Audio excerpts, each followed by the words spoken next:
All right, here we are on location for this week's Ask Ron from the Quick Start Real Estate School in Jacksonville, Florida. But this week's Ask Ron is a very special Ask Ron because there's no Ron. Ron happens to be inside the room teaching right now, so I needed to get this done, so I asked the Wolves and Barbara. So this week it's Ask Brian, Ask Lynette, and Ask Barbara. Don't ask Ron. We're asking Brian, Lynette, and Barbara this week. So let's get on with it. Question number 1 is from Ellis in Pennsylvania. Hi, Ellis. And his question is, can you do a wraparound on a subject to deal as well as a lease option? When doing a seller financing deal with a free and clear property, what are the necessary contracts? So Ellis, you can. You can do a subject to, you can do a wraparound, and you can do a lease option. So the necessary contracts are, when you're doing a lease option, you want the standard, you want the lease agreement, and that's going to be the simple 2-page agreement that you're going to find on your Gold Club that is going to be used when you're leasing from the seller. When you're leasing to your buyer, you're going to use the long agreement with the table of contents. And that's because it protects you more. Yes. So, back to the question that you had regarding subject to and wraparound. So, if it is a subject to, meaning that you're buying it subject to the seller's existing loan, then you're going to use the same purchase and sale agreement whether you do subject to or a wraparound mortgage. So if it's subject to, you're going to fill out 1G that says subject to the existing loan on the purchase and sale agreement that you can find in your Gold Club. And if it is a wraparound, meaning that you're buying on owner financing and wrapping around the existing seller's loan, then you're going to just say that you're going to fill in 1E that says, this is all in paragraph 1E that says subject to the terms in 2B, and 2B is where you're going to specify where you're going to wrap it around the seller's mortgage. So I think that answers that. 2 forms, purchase and sale and lease. Okay. Right. But the subject to, actually we prefer, if you know there is an attorney on the other side of an agreement, what you're asking there is, can I wrap a subject to deal? So if you're buying it, the subject twos you buy for what they owe. So you say, will you sell it to me for what you owe? They say yes. Now you could either do it as a subject to, but if you know an attorney is going to look at it at the other side, they're not going to like a subject to, because the actual seller does not have any way to get you out of the property or foreclose on you. They'd have to wait around for the bank if you stop making payments, and who knows how long that's going to take. So the way that you protect them the most, and the way that actually we recommend you do it, as opposed to subject to, is go ahead and wrap it. Now you can wrap either the same amount as what's on a subject to. So if you're taking a mortgage over for, if you're buying the house for what the mortgage is, you're going to wrap just that same exact mortgage amount. Now a wrap is any owner financing with an underlying mortgage is a wrap. Okay. Now you might have $30,000 where you owe them $30,000 more than the mortgage. The mortgage is $150, you're buying it for $180. So there you would do a wrap, and you'd have that second, that $30,000, wrapped in with the $150.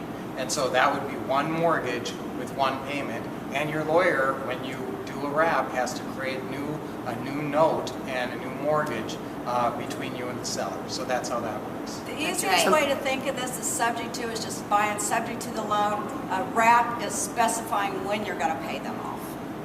And if you want to know, was he asking what paperwork to use? Because that's on the Gold Club. It shows Right. exactly which kind of deal and what kind of paperwork to use on the Gold Club. Yes.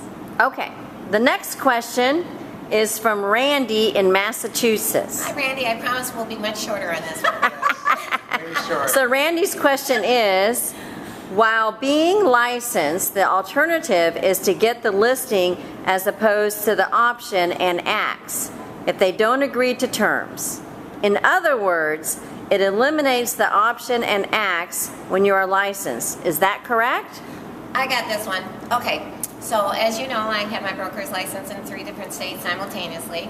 So now you're going to make more money if you do a straight option or if you do an ax versus just getting your commission. Now that is another tool in your tool belt to go ahead and take it as a listing since you're an agent.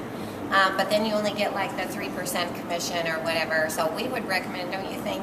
Yes. Like to do the option or the axe deal over just listing it. Guys, whenever you do a straight option, you're going to buy it for the lowest price possible, turn around and sell for a cash buyer. Hopefully you've got a markup of $20,000, $30,000 on that deal, and that should be a lot more than what your 2% or 3% realtor commission would be. So we prefer to buy as opposed to list. Yes, definitely. Okay. And the next question is from Rick in New Mexico. Hi, Rick. And he has 3 parts to his question, so I'm going to ask all 3 parts. Okay. If a payment is PITI, who sends the check to the county and insurance company? Do I just pay the seller and trust that they will pay the mortgage, taxes, and insurance? How do I protect myself if this is the case? I'll answer the first part. And you send it, the mortgage company is the one that sends the insurance and property taxes because it's PITI and being wrapped PITI. Right. The mortgage company is the one that sends that. That's the first part of the question. And every time you do a deal and they have a mortgage on it, always ask them, is that payment PITI, which means it includes the taxes and insurance. If it does, the mortgage company is actually responsible for dispersing those to the county and to the insurance company. Right. What was the second So part of the question? if the seller's getting money, if they're due money, then you can pay the seller. But if there's no equity in the property, you don't want to be making the payments to the seller. And Yeah, honestly, we try to always convince the seller that we're making the payment directly to the mortgage company. That way you make sure, that's the way you protect yourself, which is the third part of your question. Otherwise, technically, if you were sending your payment to the seller and they weren't sending it to the mortgage company, they would be doing an illegal activity called equity skimming, and they would be in trouble, but you would be out the money. So that's why we always say send it direct to the mortgage company and just persuade the seller that's the best way to handle it. If they worry about it, just have them go on to the website, tell them it's set up as a direct deposit, and they can always check. They can go online and see it's being paid. there's a service you can use that can Escrow that can easily make those payments, and they collect it. They've been in business over 10 years and can It's take in all the- the payments and make it for you. It's in the back of your Quick Start Real Estate Right. School manual, which I know you guys have all been to. Okay, so the next question is the final question for this week's Ask Brian, Ask Lynette, Ask Barbara.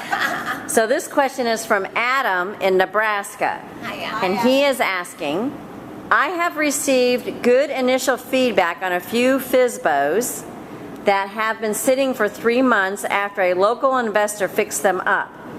Going into this cold and slower time of year, what is your approach when dealing with a traditional flipper or buy and hold investor different than a homeowner when presenting a terms deal to them? Okay. Yeah, that's an interesting question. Yeah. And guys, when you call sellers, sometimes you'll run into owner occupants, and sometimes you'll run into an investor who's trying to sell a property. Yeah, and we speak a different language with investors because they know the lingo. Investor is a broad term. Some investors have different strategies. They may not be investing the same way Ron does, so you just want to approach it the same, really, and do the math. Does it make sense? You want to get the terms, see if they're willing to do terms, and if the terms make sense. So, in essence, it really doesn't matter if it's an investor or a seller as long as you're getting favorable terms. And the main thing, like Barbara and Brian were saying, is that you want to make sure that the seller, whether it's an investor seller, is willing to give you time to pay you off in full. Well, really, the way I like to approach investors, and you're going to talk to a lot of investors over time, is you want to say, look, our model is this, your model is what, and do our models match up? Sometimes we talk to investors who our models match up great, and those are the ones who can give us a little bit of time to pay them off in full. Right. If people are doing a rehab, so if this is a rehabber and he's trying to sell something he just rehabbed, he might have a lot of money in that, and he might have a hard money loan on it, and he might want to just cash out. Usually that's what they want to do. So usually they don't want to give you time in that instance. But if it's a buy and hold person who likes a monthly payment, they might be fine with it. They might give you 30 years and be happy to do it.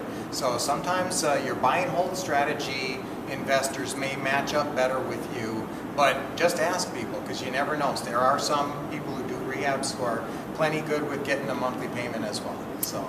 And we're looking forward to seeing you all at the summit.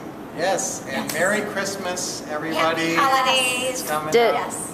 Did we conclude? I Oh, we believe- did. we? Okay, so that concludes this week's Ask Ron, which is really Ask Brian, Ask Lynette, Ask Barbara, and we appreciate you guys stepping in while Ron is teaching the Quick Start Real Estate School in Jacksonville, Florida.